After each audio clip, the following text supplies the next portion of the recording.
안녕하세요. 시온연구소입니다. 시온연구소 오늘 이 시간에는 오랜만에 도움되는 Q&A 편을 준비해 보았습니다.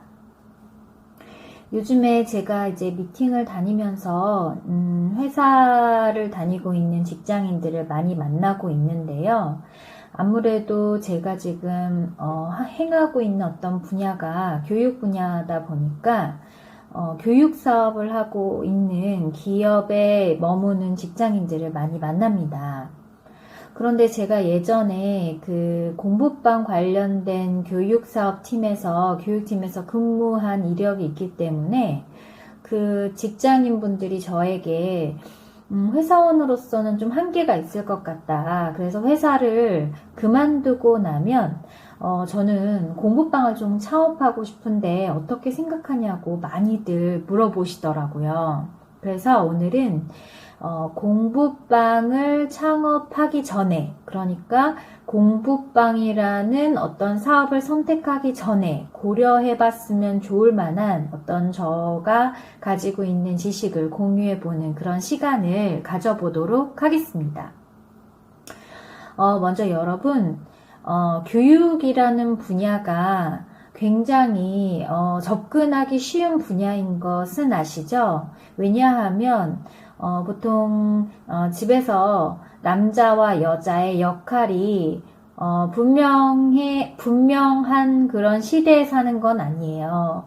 요리를 잘하는 남자가 요리를 하게 되고 남편이라는 이름으로, 그리고 아내라는 여자가 일을 해서 돈을 벌어오게 되고, 이런 어떤 고정관념, 예전에 우리가 가지고 있었던 고정관념을 깨는 그런 상황들이 많이 연출이 되고 있습니다.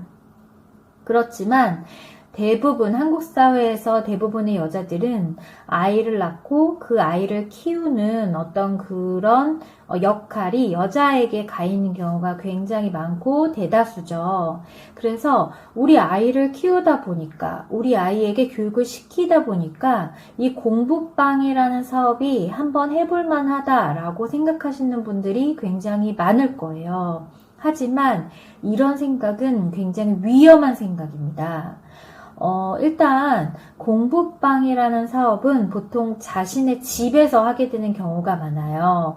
거실이라는 한 켠을 내어서, 혹은 요즘에는 새 아파트 같은 경우에는 평수가 굉장히 크게 나오기 때문에 방 몇 개를 내어서 공부방을 하려고 하시는 분들이 많은데, 이렇게 공부방을 하려고 하는 이제 몇 가지 이유 중에 굉장히 대표적인 이유는, 자신이 아이를 키우면서, 아이를 케어하면서 조금 시간을 내서 자신만의 일을 할 수 있는데, 그 쪼갠 시간에 일을 한 만큼의 돈을 벌 수 있을 것 같다라고 생각을 많이들 하시는 것 같아요. 그런데 이거는 굉장히 잘못된 생각입니다. 제가 공부방 사업을 하는 회사에서 일을 하면서 느낀 것은, 이 공부방 사업은 10 중에서 8명은 5명 이하의 친구들을 데리고 운영할 확률이 굉장히 높은 게 바로 공부방 사업이에요. 제가 있었던 곳이 공부방 프랜차이즈 회사여서 아마 그런 경향이 더 진했을지도 모르겠습니다.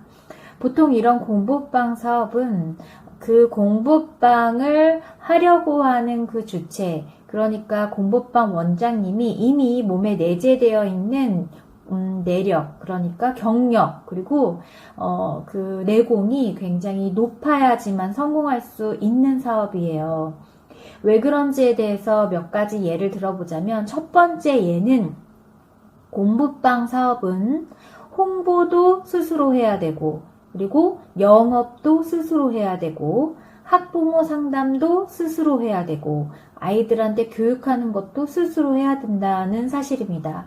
이렇다는 이야기는 아이들에게 가르칠 교육 내용에 대해서도 철저하고 구체적으로 알고 있어야 되고, 또 아이들을 경험해 본 경험이 있어서, 가르쳐 본 경험이 있어서 학부모님들에게 어떠한 내용을 어떻게 전달해야 하는지에 대한 방법도 알고 있어야 된다는 거고요. 그리고 내가 이 공부방 사업을 사업처럼 잘 꾸려나가기 위해서 나는 어떠한 말투와 어떠한 언행, 그리고 어떠한 방법 제시를 통해서 학부모님들에게 매력을 느끼게 할 수 있을 것인가에 대해서 고민할 수 있어야 된다는 얘기고요. 또 아이들의 교육 어떤 방법에 대해 학부모님들에게 전달하기 전에 문서상으로 작성을 해서 얼마나 꼼꼼하게 아이들을 케어하고 있는지에 대한 행정력도 보여줘야 된다는 얘기입니다. 이렇게 한 번에 다양한 일을 해야 되는데 이것도 잘 모르고 저것도 잘 모르고 다 잘 모른다면 학부모님 입장에서는 한 번의 상담으로 이 선생님은 전문가가 아니구나. 우리 아이를 굳이 시간을 들여서 돈을 주고 여기를 보낼 필요가 없겠구나 라는 생각을 하게 한다는 거예요. 그런데 이게 얼마나 위험한 이야기냐면 한번 상담을 온 사람이 이 공부반 선생님에 대한 전문적인 어떤 그런 냄새를 맡지 못한다면 그 어머님이 나가서 다른 동네의 어머님들한테 이야기를 했을 때 그 소문적인 파급 효과가 얼마나 큰지 말도 못할 정도로 굉장히 타격이 클 수 있다는 이야기입니다. 결국 내가 전문가가 되지 않는다면 공부방 사업은 절대 성공하기가 어려워요. 그래서 특히 학령기 전, 그러니까 초등학교를 들어가기 전 친구들이 사실 내용이 그렇게 어렵지 않기 때문에 어렵지 않은 내용을 가지고 공부방 사업을 하면 내 아이도 케어하고 다른 친구들도 교육하는 게 굉장히 쉬울 것이다 라고 접근하시는 분들이 있을 수 있습니다. 그런데 이것은 사실 교육적인 내용으로는 중학교라든지 고등학교 친구들에 비해서는 쉬울 수 있겠지만 그만큼 교육이 아닌 다른 케어적인 부분, 심리적인 케어적인 부분, 그리고 학습에 대한 진도적인 부분, 학교와의 커리큘럼에 있어서 얼마나 연관성이 있어서 발전적인 어떤 그런 능력 정도를 보이느냐 등등 더 세부적으로 자잘하게 챙겨야 할 것들이 많은 것이 바로 학령기 전 친구들입니다. 그래서 공부방을 성공하는 사람들을 보통 학령기 전 친구들을 가르치는 공부방을 성공하는 사람들을 잘 보면 어린이집에서 좀 근무한 경력이 있거나 아니면 유치원에서 근무한 경력이 있거나 아니면 어떤 그 학습지 교사를 좀 오랫동안 하신 분들이 공부방을 성공할 확률이 있고 그 이외에 교육에 대해서 굉장히 쉽게 우리 아이도 이렇게 했으니까 이렇게 하면 되겠지라고 약간 뭉뚱그린 그런 어떤 이상을 가지고 접근하신 분들은 사실 대부분 5명 이상의 친구들을 모집하기가 굉장히 어렵습니다. 오히려 중학생이나 고등학생이 특정한 어떤 과목을 가르치는 공부방보다 훨씬 더 힘든 교육 사업을 하게 되시는 거거든요. 그래서 보통 직장을 다니면 나는 이런 거 잘 아니까 집에서 아이들하고 케어하면서 내 아이 케어하면서 다른 친구들도 많이 받고 돈도 벌고 이렇게 살아야지 라고 쉽게 생각하시는 분들이 많으실 텐데 절대 그러시면 안 된다는 이야기를 해드리고 싶어요. 또 하나는 저처럼 뭔가 그 집이 나의 어떤 보금자리다, 나의 쉼터라고 생각하시는 분들에게는 공부방이 더 맞지 않습니다.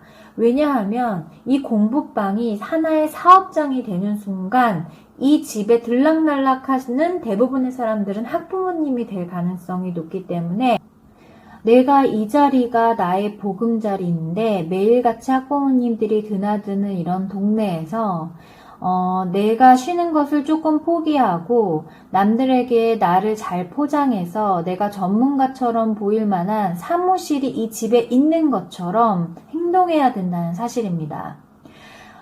아주 간단한 예로 쓰레기를 버리러 나간다 하더라도 추리닝으로 머리 잘 다듬어지지 않은 상태로 쓰레기 봉투를 들고 이렇게 나가는 거는 내가 가르치는 어머님을 만났을 때 저 선생님은 좀 전문적이지 않다라는 인상을 줄 수 있다는 얘기예요.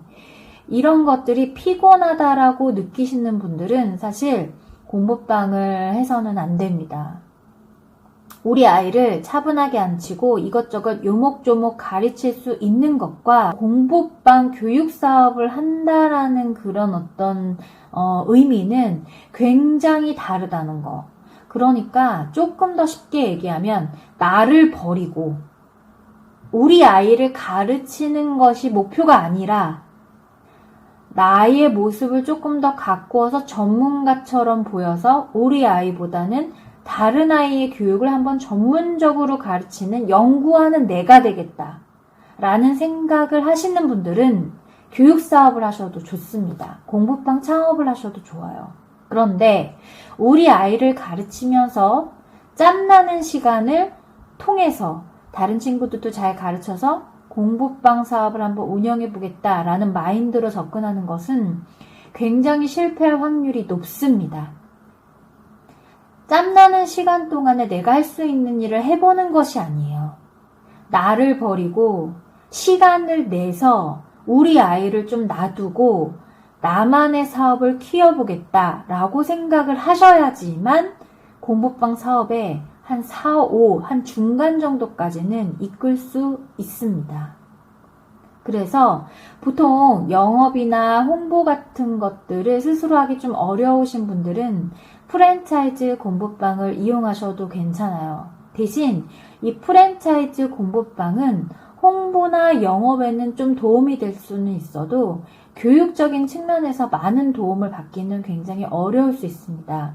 그리고 학부모님을 모집하기 시작하면 딱 첫 번째 장면부터 그 학부모님들에게 내가 전문가라는 인식을 전달해줘야 되기 때문에 이런 교육적인 경험이 없으신 분들은 절대 교육방을 쉽게 열어서는 안 돼요. 어떤 공부방을 열었는데 학부모님들의 어떤 대면에서 이 선생님이 전문가적이지 않은 것 같다라고 느껴지면 그 공부방에 대한 소문이 막 나기 때문에 공부방이 전문적인 곳이다라고 느껴질 만큼의 어떤 이미지를 다시 쇄신하기가 굉장히 어렵습니다. 그래서 저는 오늘 이 도움되는 Q&A에서 말씀드리고 싶어요. 공부방 창업을 쉽게 결정하지 마라. 공부방의 사업을 자기가 쉽게 잘할 수 있을 거라고 착각하지 마라. 내가 적어도 어린이집, 유치원 혹은 학습지 경력이 5년 이상 있으신 분들에 한해서만 공부방 창업을 해라. 그리고 남편과 같이 사는 남편과의 상의를 통해서 이 지금 우리가 사용하는 이 보금자리를 사업장으로 써도 될지에 대한 아주 깊은 대화를 나눠라 라고 말씀드리고 싶습니다. 오늘의 그 도움되는 Q&A 가이드가 도움이 되셨는지 모르겠어요. 제가 다음에도 저에게 이렇게 질문 들어오는 몇 가지 어떤 말을 통해서 또 제 경험을 나누는 시간을 가져보는 어떤 시간을 준비해 보도록 하겠습니다. 그럼 우리 다음 온라인 학습 가이드까지 안녕.